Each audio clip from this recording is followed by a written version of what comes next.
Ag an tám seo sin bhuiin, smaoineam faoi an dán Blackberry picking le Seamus Heaney. Late August, given heavy rain and sun, for a full week the blackberries would ripen. At first just one, a glossy purple clot, among others, red, green, hard as a knot.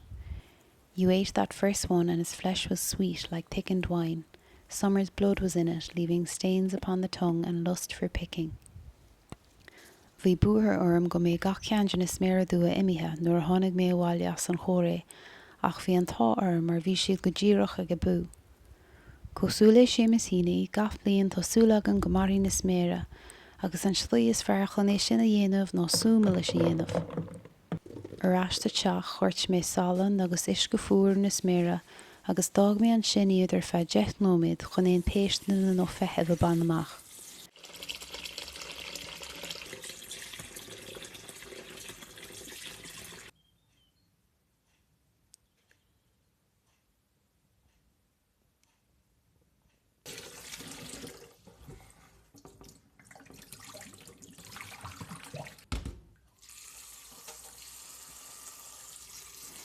Rinne mé an céim seo faoi gheó ragna na hagla.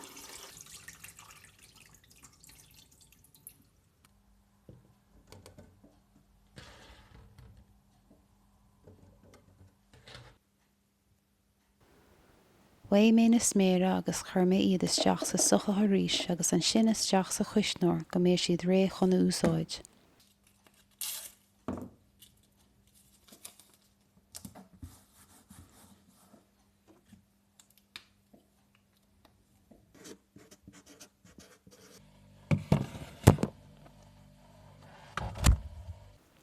An sin fioc mé na húla.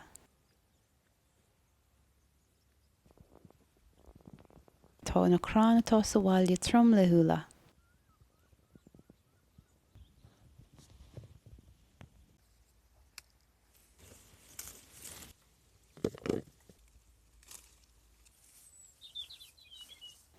Fioc mé na húla thaistí weim agus thuí mé rás go dtí an teach chun an súma leis a dhéanamh. Bhrú mé cúpla clómh. Chas mé an tainn hé gásmharca ceathair agus chuir mé na prócaí isteach san aon ar feadh 15 nóid chun iad isteirliú. Chur an pláta beag sa réiteoir agus úsáidí mé sin níos déanaí. An sin bhain mé an crackan as na húla agus gearim iad na fiasaí.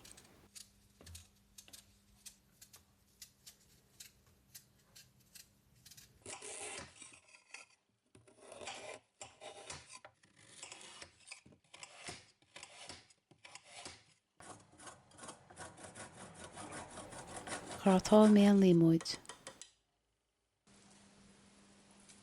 Rinne mé súide agus chuir mé rint isce is deas a chrúscín freisin. Sa puta chuir mé na húla, na sméire dua, an crackan límóid, na clómh agus an meascán sú límóid agus isce. Las mé an saorn agus bheasc mé gach rud le chéile. Dóg mé ar súan bhrú é ar feadh 10 nóid. Rinne mé dearmid an céim seo tafid a thrééis 10 nóid chuir mé siúcra isteach agus dóg mé ar súan bhrutha é ríis ar feadh 30 nóid. San Idirlín, dul mé na séalaí.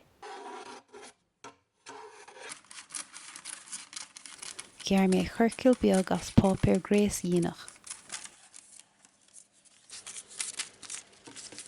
Tar éis le uair scrúda mé an sú ag úsáid an pláta bhí sa réiteoir.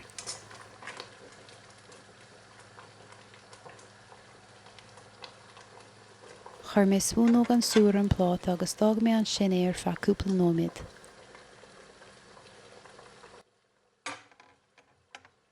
Nuair a bhog mé an pláta níor bhog an sú nó ní raibh sé leacht ar rénós, agus mar sin bhí is agam go raibh sé cócaráte. Bhuach mé an suireann. Más maith leat is súma leis níos gambach ná bach leis an céim seo, ach is fearr liom súma leis níos cuoin agus mar sin bhrú mé an measc.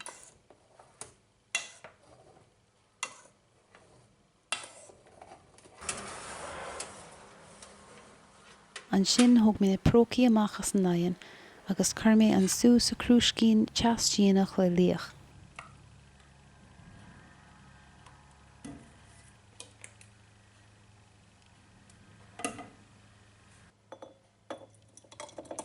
An sin chuirt mé an sú isteach sa phrócaí.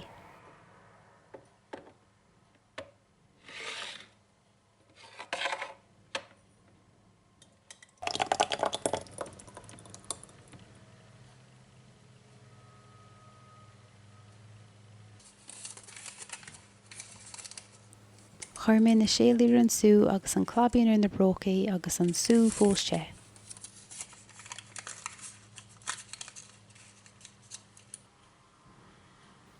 Agus sin é. Bhí mar Gaeilge I thimid an sú le bonóg nó arán úr agus cup an brá té. Tásúil agam gur bhain tú taithneamh as an físe anseo. Slán go fóill.